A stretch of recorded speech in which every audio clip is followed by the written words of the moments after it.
So hello everyone, good morning. कैसे हो आप सब लोग। एंड आज का जो हमारा स्टडी व्लॉग है वो हमारे रिवीजन पे ही रहेगा। बिकॉज पहले मैं आप लोगों को दिखा देती हूँ कि मुझे क्या रिवीजन करना है और मैंने क्यों रिवीजन करना है। क्योंकि मैं अपना ना हिंदी साहित्य का ऑप्शनल स्टार्ट करने वाली हूँ, हम उसको कंप्लीट करेंगे। इसीलिए जो मैंने पढ़ लिया है, जो NCERT बुक्स, उन सब का मैं रिवीजन करूँगी।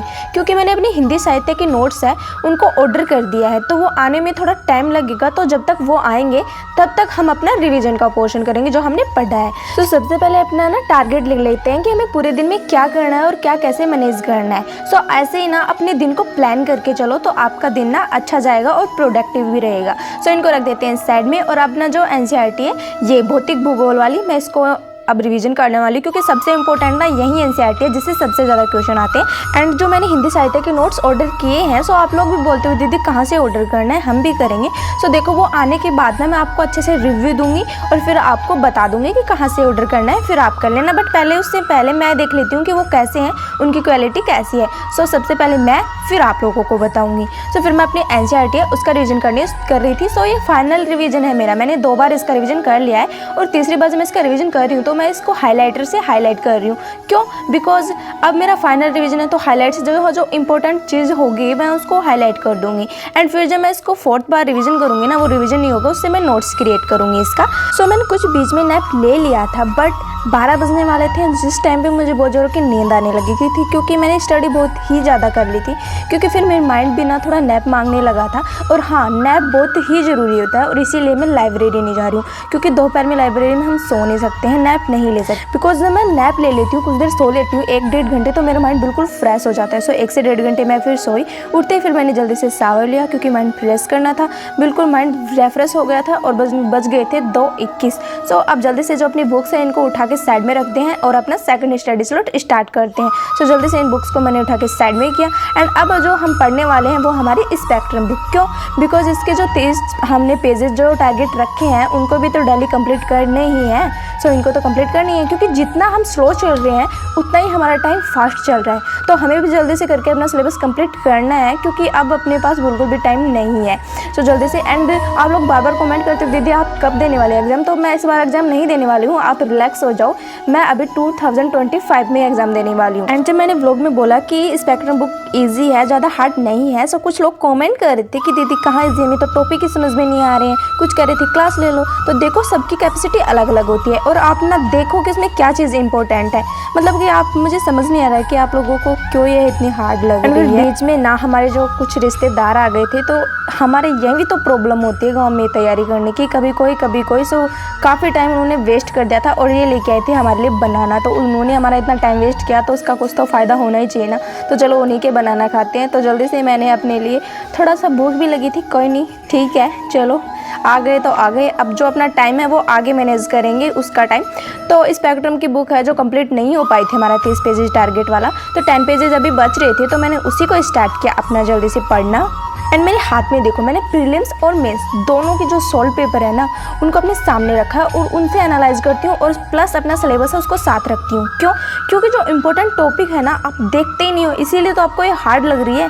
क्योंकि जो टॉपिक अपने क्वेश्चन पूछे जा रहे हैं वो देखो पहले कि वो कितने ईजी है। तो कुछ मेहनत तो आपको भी करनी पड़ेगी, ऐसे UPSC नहीं निकलेगा। सो फिर मैंने अपने लिए बनाई पोहे, बिकॉज डिनर में मैं पोहे करने वाली हूँ, ना कि खाना खाने वाली हूँ।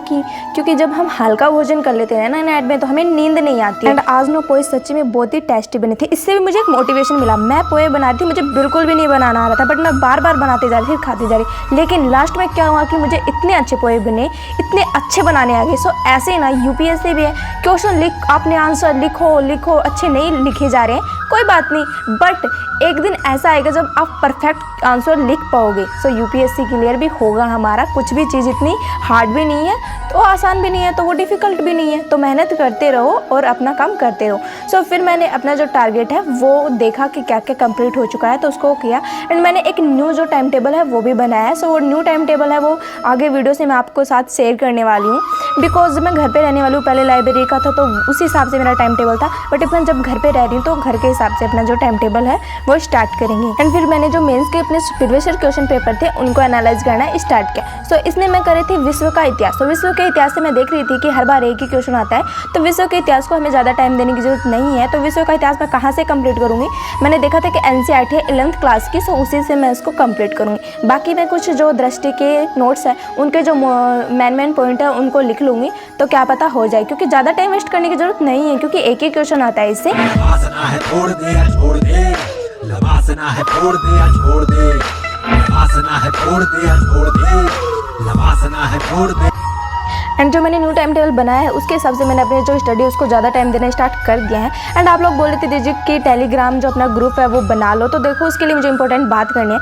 मैं टेलीग्राम ग्रुप बना लूँगी, बट उसके हिसाब से मुझे एक बात करनी है कि उसको सब चीज़ें मैं ही मैनेज नहीं करूँगी, आप लोग भी करोगे। अगर कोई क्वेश्चन पूछ रहा है तो आप लोग भी उसका आंसर दोगे, एंड जो भी कुछ चीज़ें आपके पास इंपॉर्टेंट है वहाँ पर आप शेयर करोगे, तो ही मैं उसको बनाने वाली हूँ, क्योंकि मेरे पास इतना टाइम नहीं है कि मैं दोनों चीज़ों को मैनेजमेंट कर पाऊँ। तो अब वो आप मुझे कॉमेंट में बताना कि आप कर लोगे क्या ये काम, तो हम चलो क्रिएट करेंगे। बिकॉज आप लोगों को पता है कि मैं यूट्यूब के अलावा कोई भी सोशल मीडिया ऐप नहीं चलाती, ना इंस्टाग्राम वगैरह वगैरह कुछ भी नहीं। तो टेलीग्राम ग्रुप अगर मुझे बनाना पड़ेगा तो आप लोगों को उसकी मेरी हेल्प करनी पड़ेगी उसमें, तो ही मैं उसको क्रिएट कर पाऊंगी। बाकी फिर बोलोगे कि दीदी आप वहाँ पे एक्टिव नहीं हो पाती हो, तो ज़्यादा से ज़्यादा कमेंट आने चाहिए इसके लिए, तो मैं क्रिएट कर दूँगी। एंड फिर देख सकते हो लाइट जा चुकी थी और टाइम हो गया था 9 बजने वाले थे, और देखो ये सारे मच्छर है ना जो मेरे ऊपर आ रहे थे। लैंप था बट फैन भी तो नहीं चल रहा था, तो मेरे से बिल्कुल भी स्टडी नहीं हो पा रही थी। फिर मैं बाहर आ गई, थोड़ा सा उठ के बाहर आके देखा तो कहीं पे शादी थी, तो ये अच्छा सा नज़ारा दिख रहा था। फ़ोन में फिर भी अच्छा नहीं दिख रहा था, बाहर से बहुत अच्छा था। बट फिर मैं वापस आई,